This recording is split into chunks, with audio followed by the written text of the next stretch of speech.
السلام علیکم ورحمۃ اللہ وبرکاتہ۔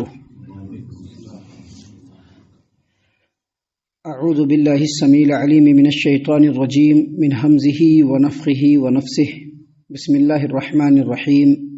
طٰہ ما انزلنا علیک القرآن لتشقى الا تذکرۃ لمن یخشى تنزیلا ممن خلق الارض والسماوات العلی الرحمن علی العرش استوى له ما في السماوات وما في الأرض وما بينهما وما تحت الثرى وإن تجهر بالقول فإنه يعلم السر وأخفى الله لا إله إلا هو له الأسماء الحسنى۔ محترم سامعین کرام، الحمدللہ بفضل اللہ سورہ نمبر 19 سورہ مریم، اس کی تمام آیتوں کا ترجمہ اور اس کی تفسیر بفضل اللہ بعون اللہ مکمل ہو گئی اور آپ کے سامنے جو اللہ نے توفیق دیا ہم نے پیش کیا۔ اب یہاں سے سورہ طٰہ کا آغاز ہو رہا ہے۔ سورہ طٰہ جیسا کہ آپ کو معلوم ہے کہ اس قرآن کریم کے اندر اس کا جو آرڈر ہے وہ 20ویں نمبر پہ، یعنی 20 نمبر کی سورت ہے، یہ سورہ نمبر 20۔ اور یہ جو سورہ طٰہ ہے یہ مکی سورتوں میں سے ایک سورت ہے، یعنی ان سورتوں میں سے ہیں جو نبی کریم صلی اللہ علیہ وسلم کے مدینہ ہجرت کرنے سے پہلے، مکہ سے جو مدینہ ہجرت کیا تھا اس سے پہلے یہ سورت کریمہ نازل ہوئی۔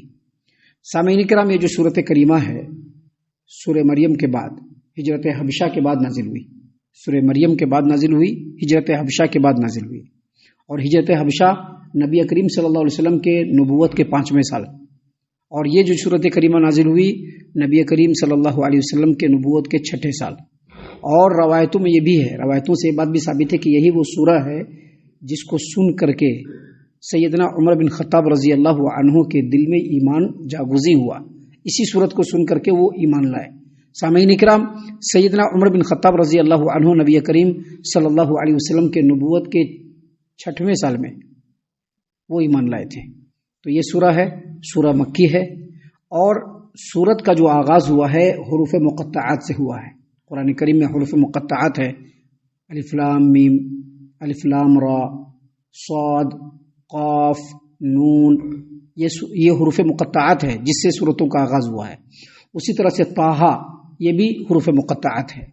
حروف مقطعات کے تعلق سے اس سے پہلے ہم نے آپ کے سامنے تفصیل سے بہت ساری باتیں پیش کی ہیں۔ ابھی یہاں پر صرف اتنا سن لیجئے کہ حروف مقطعات جو ہے یہ اللہ تبارک و تعالیٰ کی طرف سے نازل ہے، اور ان تمام لوگوں کے لیے چیلنج ہے جو کہتے ہیں کہ یہ قرآن کریم اللہ کا کلام نہیں ہے۔ اس وقت کے جو عرب کے بڑے بڑے زبان میں جو ماہرین جو لوگ تھے، جن کو عربی زبان بہت زیادہ آتا تھا، ان تمام کو چیلنج دیا گیا کہ تم لوگ اگر یہ کہتے ہو کہ یہ جو قرآن کریم ہے یہ اللہ کی طرف سے نازل نہیں ہے، تو جو طٰہ یا اس طرح سے جو حروف مقطعات ہے اس کا معنی اور مطلب بتلا کے دکھلاؤ، کیونکہ اس میں وہی حروف ہیں جن کو تم ہر روز یوز کرتے ہو۔ اگر تم یہ کہتے ہو کہ یہ دنیا کے کسی انسان کا یا اللہ کی کسی مخلوقات میں سے کسی کا یہ کلام ہے، تو طٰہ کا معنی بتلا کے دکھلاؤ یا حروف مقطعات کا معنی بتلا کے دکھلاؤ۔ تو یہ طٰہ جو ہے وہ حروف مقطعات میں سے ہے، پہلی آیت کریمہ ہے۔ ابھی ہم نے آپ کے سامنے سورہ طٰہ سے آیت نمبر 1 سے لے کر کے 8 تک تلاوت کی ہے۔ اللہ نے فرمایا طٰہ ما انزلنا علیک القرآن لتشقى، اے نبی کریم صلی اللہ علیہ وسلم اس قرآن کریم کو ہم نے آپ پر اس لیے نازل نہیں کیا کہ آپ مشقت میں پڑ جائیں۔ اس قرآن کریم کو ہم نے آپ پر اس لیے نازل نہیں کیا کہ آپ مشقت میں پڑ جائیں۔ اس کی 2 تفسیر بیان کی گئی ہے۔ پہلی تفسیر جو بیان کی گئی ہے وہ یہ کہ اے نبی صلی اللہ علیہ وسلم، یہ جو اللہ کا کلام ہے جس کو اللہ تعالیٰ نے آپ پر نازل کیا ہے، اس لیے نازل کیا ہے کہ اس کو پڑھیے، نصیحت حاصل کیجیے اور لوگوں کو بھی سنائیے تاکہ وہ نصیحت حاصل کریں۔ اب آپ کسی کے سامنے یہ قرآن کریم پڑھ دیں اور اس کے معنی اور مفہوم کو سمجھا دیں، اور اگر اس کے باوجود وہ راہ راست پر نہیں آتا ہے تو اس کے لیے آپ کو ٹینشن لینے کی ضرورت نہیں ہے، وہ اس کا مسئلہ ہے۔ آپ کا کام ہے کہ اس قرآن کریم کو پڑھیے، سنیے، سنائیے، سمجھیے اور اس پر غور و فکر کیجیے۔ سامعین کرام، اس کی جو دوسری تفسیر کی گئی ہے، جیسا کہ امام ابن ابی حاتم نے اپنی تفسیر ابن ابی حاتم کے اندر، اور اسی طرح سے تفسیر الدر المنصور کے اندر، اور اسی طرح سے تفسیر القرطبی کے اندر ہے کہ امام جویبر نے امام ضحاک سے روایت کیا کہ جب یہ قرآن کریم اللہ تبارک و تعالیٰ نے نازل فرمایا تو رسول کریم صلی اللہ علیہ وسلم اور صحابہ کرام رضی اللہ عنہم رات میں اٹھتے اور نماز میں قیام کے دوران قرآن کریم خوب پڑھتے تھے. کیوں پڑھتے تھے؟ کیونکہ اس کے اندر ایک ٹیسٹ ہے جو وہی جانتا ہے جو پڑھتا ہے. ابھی کسی چیز کا مزہ چکھیں گے تب تو معلوم ہوگا نا. جب مزہ ہی نہیں چکھے تو کیا معلوم ہوگا اس قرآن کریم کے اندر کیا مٹھاس ہے، کیا شیرینی ہے. جو لوگ رات میں اٹھتے ہیں، رات میں اٹھ کر کے قرآن کریم کی تلاوت کرتے ہیں، ان کو معلوم ہے کہ اللہ نے اس کے اندر کتنی مٹھاس سمو کر کے رکھا ہے، کتنی مٹھاس اس کے اندر ہے. تو اسی مٹھاس کی وجہ سے نبی کریم صلی اللہ علیہ وسلم اور صحابہ کرام رضی اللہ عنہم رات کو اٹھ کر کے قیام میں قرآن کریم خوب پڑھا کرتے تھے، خوب پڑھا کرتے تھے. تو مشرکین مکہ نے طنز کرتے ہوئے کہہ دیا، جیسا کہ عموماً وہ لوگ جو کتاب و سنت کے مخالفین ہوتے ہیں طنز کرتے ہیں، تو مشرکین مکہ نے بھی طنز کرتے ہوئے کہا کہ قرآن کریم کیا نازل ہوا، محمد صلی اللہ علیہ وسلم اور ان کے جو ساتھی ہیں ان کے لیے بہت پریشانی کی بات ہو گئی، مشقت میں یہ لوگ پڑ گئے. قرآن پڑھنا پڑتا ہے، پڑھنا پڑتا ہے. تو اللہ تبارک و تعالیٰ نے یہ صورت کریمہ اور یہ جو آیتیں ہیں یہ نازل فرمائی کہ طٰہٰ ما انزلنا علیک القرآن لتشقیٰ. اے نبی کریم صلی اللہ علیہ وسلم، یہ جو قرآن کریم ہے آپ پر نازل کیا گیا ہے، اس لیے نازل نہیں کیا گیا ہے کہ آپ مشقت میں پڑے. الا تذکرۃ لمن یخشیٰ، یہ اس لیے نازل کیا ہے تاکہ وہ آدمی جو رب العالمین سے ڈرتا ہے وہ اس سے نصیحت حاصل کرے. یعنی بات ایسی نہیں ہے جیسا یہ لوگ بول رہے ہیں، بلکہ بات اصل میں یہ ہے کہ یہ قرآن کریم جو ہے وہ ہدایت ہے، یہ قرآن کریم جو ہے وہ رحمت ہے، یہ قرآن کریم جو ہے وہ نور ہے. کن لوگوں کے لیے؟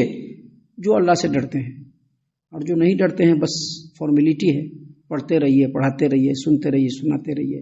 جیسی زندگی ہے ویسے ہی رہے گی، وہی رفتار بے ڈھنگی جو پہلے تھی وہ اب بھی ہے. جن لوگوں کو نصیحت حاصل کرنا ہوتا ہے نا، وہ قرآن کریم کے اندر گھس جاتے ہیں، قرآن کریم میں وہ خود شامل ہو جاتے ہیں اور اپنے دل میں قرآن کریم کو شامل کر لیتے ہیں. وگرنہ جن کی رفتار بے ڈھنگی ہے وہ ہر دن سنیں گے، ہر دن ان کے کان میں بات پڑے گی، ہر دن وہ قرآن کریم کو پڑھیں گے بھی، سنیں گے بھی، ان کے سامنے معنی اور مفہوم بھی بیان ہوگا، لیکن وہی چال چلیں گے جو چال ہمیشہ چلتے آئے. محترم سامعین اکرام، اس آیت کریمہ کی تفسیر میں یہ جو 2 آیات ابھی ہم نے آپ کے سامنے پڑھی، تیسری آیت، دوسری اور تیسری آیت، ما انزلنا علیک القرآن لتشقیٰ الا تذکرۃ لمن یخشیٰ. اے نبی کریم صلی اللہ علیہ وسلم، یہ قرآن کریم ہم نے آپ پر اس لیے نازل نہیں کیا تاکہ آپ مشقت میں پڑے، بلکہ اس قرآن کریم کو اس لیے نازل کیا ہے تاکہ جب آپ اس کو پڑھیں تو جو اللہ سے ڈرتا ہے وہ اس قرآن کریم سے نصیحت حاصل کرے. اس کی تفسیر میں اہل علم نے یہ بھی کہا ہے کہ جب آدمی رات کو قیام میں کھڑا ہو تو اپنی پوری رضا سے، اپنی پوری رغبت سے، اپنی پوری چاہت سے اتنا قرآن پڑھے جتنا قرآن پڑھنا اس کو مشقت میں نہ ڈالے. مطلب یہ نہیں کہ آپ رات کو اٹھ کر کے، ابھی تو فجر ہی گول ہے تو رات میں اٹھنے کی کیا بات ہے. یہاں تو فجر ہی بڑی مشکل ہے پڑھنا. کیا کہ کیسے کر کے فجر پڑھ لیا تو بہت بڑی میدان مار لیے. لیکن مسلمانوں کی اکثریت تو آج فجر ہی نہیں پڑھ رہی، رات میں اٹھ کر کے نماز پڑھنے کا تو سوچ بھی نہیں سکتے، وہ تو دلی دور ہے. افغانستان پیدل جانا اور رات کو اٹھ کر کے نماز پڑھنا، آج کے ڈیٹ میں مسلمانوں کے ساتھ یہ معاملہ ہے. تو اللہ تبارک و تعالیٰ نے قرآن کریم میں سورہ مزمل میں کہا فَقْرَؤُوا مَا تَيَسَّرَ مِنْهُ، یعنی رات میں جب تم اٹھو قرآن کریم پڑھنے کے لیے، نماز پڑھنے کے لیے، تو قیام میں جتنا آسانی سے پڑھ سکتے اتنا پڑھو. اگر کوئی 10 آیت پڑھتا ہے نو پرابلم، 10 آیت ہی پڑھے. اگر کوئی 50 آیت پڑھتا ہے نو پرابلم، 50 آیت پڑھے. اگر کسی کو اللہ نے توفیق دیا تو 100 آیت پڑھے.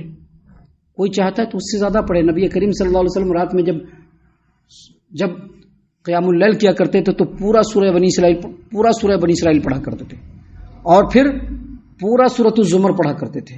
تو سوچئے کہ نبی صلی اللہ علیہ وسلم تو رضا اور رغبت سے جتنا پڑھ سکتا ہے پڑھے، لیکن اپنے آپ کو مشقت میں نہ ڈالے. تو یہی چیز ہے جو اللہ تبارک و تعالیٰ نے فرمایا کہ ما انزلنا علیک القرآن لتشقیٰ الا تذکرۃ لمن یخشیٰ. اے نبی کریم صلی اللہ علیہ وسلم، یہ قرآن کریم ہم نے آپ پر مشقت میں ڈالنے کے لیے نازل نہیں کیا، بلکہ اس لیے نازل کیا تاکہ جو اللہ سے ڈرنے والے ہیں وہ اس سے نصیحت حاصل کریں. سامعین کرام، اس کے بعد اللہ تبارک و تعالیٰ نے فرمایا تنزیلا ممن خلق الارض والسماوات العلی، یہ اس ذات کا اتارا ہوا ہے جس نے زمین کو پیدا فرمایا اور بلند و بالا آسمان کو پیدا بنایا. یہ اس رب العالمین کی طرف سے نازل ہے. مطلب کیا؟ مطلب یہ ہے کہ یہ جو قرآن کریم اے نبی صلی اللہ علیہ وسلم آپ پر نازل کیا گیا ہے وہ اس اللہ کی طرف سے جو آسمانوں کا بھی مالک ہے، زمین کا بھی مالک ہے، پورے کائنات کا مالک ہے، ہر چیز پر اس کا اختیار ہے، جس نے زمین کو پست اور کثافت کے ساتھ بنایا اور جس نے آسمان کو بلند اور لطافت کے ساتھ بنایا، یہ اس رب کی طرف سے نازل ہے۔ اور اس کے بعد اللہ تبارک و تعالیٰ نے فرمایا الرحمن علی العرش استوى، رحمان عرش پر مستوی ہوا۔ قرآن کریم کی دوسری آیتوں میں آتا ہے کہ اللہ تبارک و تعالیٰ نے پہلے زمین کو بنایا، آسمان کو بنایا، اور اس کے بعد اللہ تبارک و تعالیٰ عرش پہ مستوی ہو گیا۔ مطلب کیا؟ مطلب یہ کہ اللہ تبارک و تعالیٰ ہر جگہ موجود نہیں ہے۔ ابھی بہت سارے لوگ کہتے ہیں نا انسان کے دل میں بھگوان ہے، انسان کے دل میں خدا۔ ارے خدا تو ہمارے اندر، بہت سارے لوگ ذرا اسٹائل مارتے ہیں، خدا تو ہمارے اندر ہونا چاہیے۔ بہت سارے لوگ کہتے ہیں خدا ہر جگہ موجود ہے، نہیں، اللہ تبارک و تعالیٰ کا علم ہر جگہ پہ ہے، کیونکہ اللہ تو ایک ہی ہے نا۔ کیا سینکڑوں اللہ ہے کیا؟ نہیں، ایک اللہ ہے، اس کی ذات ایک ہے، اس کا وجود ایک ہے اللہ تبارک و تعالیٰ کا، اور وہ کہاں ہے؟ عرش پر مستوی ہے۔ اور ہر دن جب رات کا 1/3 حصہ باقی ہوتا ہے تو اللہ تبارک و تعالیٰ آسمانی دنیا پر نازل ہوتا ہے، تو اللہ تبارک و تعالیٰ عرش پر مستوی ہے۔ اب کوئی یہ کہے کہ اللہ کیسے عرش پر مستوی ہے، یہ عقیدہ رکھنا ہے، یاد رکھیے، جو آدمی یہ کہتا ہے کہ اللہ تبارک و تعالیٰ عرش پر مستوی نہیں ہے وہ کافر ہے۔ سلف صالحین نے یہ کہا ہے کہ وہ کافر ہے، لہذا یہ عقیدہ رکھنا ہے کہ اللہ عرش پر مستوی ہے۔ اب کوئی یہ کہے کہ کیسے مستوی ہے، وہ اللہ کی شایع نشان ہے، ہم کو پتہ نہیں ہے، ہم اس کی کیفیت نہیں بتا سکتے، ہم اس کی مثال نہیں بتا سکتے ہیں، کیونکہ ہماری جو سوچ ہے وہاں تک نہیں پہنچ سکتی ہے۔ لہٰذا یہ عقیدہ رکھنا ہے کہ اللہ تبارک و تعالیٰ عرش پر مستوی ہے، اس کی کیفیت ہم کو نہیں معلوم ہے، اور اللہ کیسے مستوی ہے وہ اس کی شایع نشان ہے۔ اگر کوئی آدمی اس کے بارے میں یہ سوال کرتا ہے کہ اللہ عرش پر مستوی ہے تو کیسے ہے، یہ سوال کرنا بدعت ہے، اور ہر بدعت گمراہی ہے، لہذا سوال نہیں کرنا ہے۔ بس یہ عقیدہ رکھنا ہے کہ اللہ عرش پر مستوی ہے، اللہ کا علم پورے کائنات کو اپنے احاطے میں لیے ہوا ہے، اللہ کیسے عرش پر مستوی ہے یہ اللہ کے شایع نشان ہے۔ سامعین کرام، اس کے بعد اللہ تبارک و تعالیٰ نے فرمایا لہو ما فی السماوات وما فی الارض وما بینہما وما تحت الثری، جو کچھ آسمانوں میں ہے اور جو کچھ زمین میں ہے اور جو کچھ آسمانوں زمین کے درمیان ہے اور جو کچھ زمین کے مٹی کے نیچے ہے، سب اسی کا ہے۔ سامعین کرام، زمین کے مٹی کے نیچے امام محمد بن کعب القرظی رحمۃ اللہ علیہ اس کی تفسیر میں فرماتے ہیں کہ زمین کے مٹی کے نیچے مطلب یہ کہ ساتوں جو زمین ہے اللہ نے جو بنایا ہے، 7 طبق زمین، اس کے نیچے بھی جو کچھ ہے وہ سب بھی اللہ کا ہے۔ مطلب پورے کائنات پر صرف اللہ تبارک و تعالیٰ کی حکمرانی ہے، اللہ کے علاوہ کسی کی حکمرانی نہیں۔ ہر چیز اللہ تبارک و تعالیٰ کے حکم کے انڈر میں ہے، ہر چیز اللہ تبارک و تعالیٰ کی مرضی کے انڈر میں ہے، ہر چیز اللہ تبارک و تعالیٰ کی مشیت اور تصرف اور اختیار کے انڈر میں ہے۔ سامعین کرام، اس کے بعد اللہ تبارک و تعالیٰ نے مزید فرمایا، یہ دیکھیے یہ سب اللہ تبارک و تعالیٰ کی صفت بیان ہو رہی ہے۔ زمین کو پست اور بھاری بنایا، آسمان کو بلند اور لطیف بنایا۔ اللہ تبارک و تعالیٰ کے انڈر میں آسمانوں، زمین اور اس کے درمیان جو کچھ ہے، اور ساتوں زمین کے جو نیچے ہے، مٹی کے نیچے، سب اللہ کا ہے۔ اور آگے اللہ نے فرمایا وَإِن تَجْهَرْ بِالْقَوْلِ فَإِنَّهُ يَعْلَمُ السِّرَّ وَأَخْفَى، اگر کوئی آدمی بلند آواز سے پکارے، اور اگر تم پکار کر بات کرتے ہو، زور سے بات کرتے ہو، تو یہ معلوم ہو جانا چاہیے فَإِنَّهُ يَعْلَمُ السِّرَّ وَأَخْفَى، وہ بھید کی باتوں کو بھی جانتا ہے اور پوشیدہ باتوں کو بھی جانتا ہے۔ امام علی بن ابی طلحہ نے سیدنا عبداللہ بن عباس رضی اللہ عنہما سے اس آیت کریمہ کی تفسیر میں بیان فرمایا ہے کہ سر کہتے ہیں اس بات کو جو سینوں کے اندر چھپی ہوئی ہو، جس کو کوئی نہیں جانتا سوائے رب العالمین کے، اور اخفا کہتے ہیں اس چیز کو جو انسانوں سے پوشیدہ ہو، اور جب تک وہ کام ہو نہ جائے انسان کو معلوم نہیں ہو۔ تو اللہ تبارک و تعالیٰ ان تمام چیزوں کو جانتا ہے، آنکھوں کی خیانت کو جانتا ہے، دل کے بید کو جانتا ہے۔ یہ اللہ تبارک و تعالیٰ کی ذات اور صفات ہے اور اس کی ہستی ہے۔ محترم سامعین کرام، اس کے بعد اللہ تبارک و تعالیٰ نے اخیر میں فیصلہ کن انداز میں کہا اللہ لا الہ الا ہو لہ الاسماء الحسنی، جس کے اندر یہ تمام صفات ہے وہی اللہ ہے، جس کے علاوہ کوئی عبادت کے لائق نہیں، کوئی پیر عبادت کے لائق نہیں ہے، کوئی دیوی دیوتا عبادت کے لائق نہیں ہے، جس کے اندر یہ صفات ہیں وہی عبادت کے لائق ہے اور اس کے علاوہ کوئی عبادت کے لائق نہیں. اور اس کے بعد کہا لہ الاسماء الحسنی، اور اسی کے لیے اچھے اچھے نام ہیں. یعنی معبود وہی ہے جس کے اندر یہ صفات ہو اور اسماء الحسنی بھی اسی کے لیے ہے، اس کے علاوہ کوئی بھی عبادت کے لائق نہیں ہے. لیکن لہٰذا انسان کو چاہیے کہ اسی کے سامنے جھکے، اسی کے حکموں کی تعمیل کرے، اسی کی عبادت کرے، اسی کی اطاعت و فرما برداری میں لگے، اسی کے سامنے جھکے، اسی سے مانگے اور اسی سے اپنے گناہوں کی مغفرت بھی طلب کرے. ابھی آگے اور بھی بہت ساری باتیں ہیں جو اللہ تبارک و تعالیٰ نے بیان فرمائی ہے، جس کو انشاءاللہ کل اور کل کے بعد کے دروس میں ہم آپ کے سامنے پیش کرنے والے ہیں. ہم اللہ سے دعا کرتے ہیں کہ اللہ تعالیٰ ہم تمام کو ان باتوں کے اوپر خوب غور و فکر اور تدبر کرنے کے ساتھ ساتھ ان باتوں کے اوپر عمل کرنے کی بھی توفیق عنایت فرمائے. آمین. اللہ تعالیٰ ہم تمام کو صحیح معنوں میں پکا سچا مومن مسلمان بنائے. اللہ اور اس کے رسول صلی اللہ علیہ وسلم کی اطاعت و فرما برداری کرنے والا بنائے. صحابہ کرام رضی اللہ عنہم کے طریقے پر چلنے والا بنائے. جنت الفردوس میں جگہ عطا فرمائے. اے اللہ ہم تمام کو جہنم سے پناہ دے. اے رب العالمین ہم تمام کو جہنم سے پناہ دے. اے مالک الملک ہم تمام کو جہنم سے پناہ دے. آمین یا رب العالمین. وما علینا الا البلاغ المبین. الذي نزل الفرقان على عبده ليكون للعالمين نذيرا